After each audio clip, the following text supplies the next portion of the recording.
நாம் தமிழர் கட்சிக்குள்ள கருப்பாடு இருந்திருக்காங்க. 2000 கருப்பாடுகள் வந்து நாம் தமிழர் கட்சிக்குள்ள இருக்காங்க. பிராங்கா சொல்லணும்னா, டைரக்டா சொல்லணும்னா ஸ்லீப்பர் செல்ஸ் 2000 பேர் நாம் தமிழர் கட்சிக்குள்ள இருக்காங்க. நாம் தமிழர் கட்சிக்குள்ள இருந்துகிட்டே நாம் தமிழர் கட்சி சீமானை பத்தி தப்பு தப்பா பேசுறது, அவதூறுலாம் பரப்பி இருக்கிறாங்க. ஃபேக் ஐடி யூஸ் பண்ணி அவதூறு பரப்பி இருக்கிறாங்க சீமானை பத்தி. இந்த 2000 கருப்பாடுகளை வந்து சைலண்டா கட்சியை விட்டு தூக்கலான்னு அண்ணன் சீமான் வந்து முடிவு பண்ணியிருக்காரு. 8% ஓட்டு வாங்கின ஒரு கட்சி ஈஸியாலாம் வந்து 4% வந்து சரிஞ்செல்லாம் போகாது. இந்த கருப்பு ஆடுகள் என்ன பண்ணியிருக்கிறாங்கன்னா, கட்சியோட பேரை உள்ளே இருந்துக்கிட்டே வந்து கெடுத்து கெட்ட பேர் அண்ணன் சீமான் மேலே பேசக்கூடிய எந்த ஒரு நல்ல விஷயத்தையுமே மக்கள்கிட்ட கொண்டு போய் சேர்க்காம அப்படியே வந்து தப்பான ஒரு விஷயத்த வந்து மக்கள்கிட்ட போய் சேர்த்துட்டாங்க. களத்தில் ஒழுங்காக வேலையும் செய்யலை.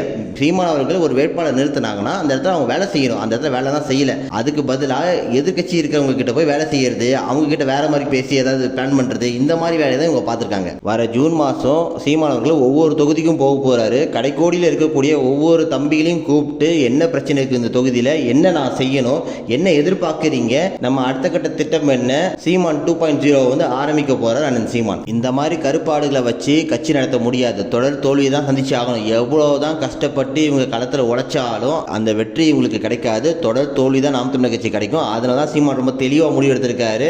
யார் யாரெல்லாம் கட்சிக்கு தேவையில்லையோ, யார் யாரெல்லாம் கட்சிக்குள்ளே இருந்துக்கிட்டே கட்சிக்கு துரோகம் பண்ணுறீங்களோ அவங்க எல்லாருமே தூக்கிலாம் முடிவு பண்ணிட்டாரு. மாவட்ட ரீதியாக, தொகுதி ரீதியாக வந்து விசிட் பண்ண முடிவு பண்ணியிருக்காரு. ஸ்ட்ரிக்டான ஆக்ஷன் எடுக்க போகிறதா நியூஸ் வருது நமக்கு.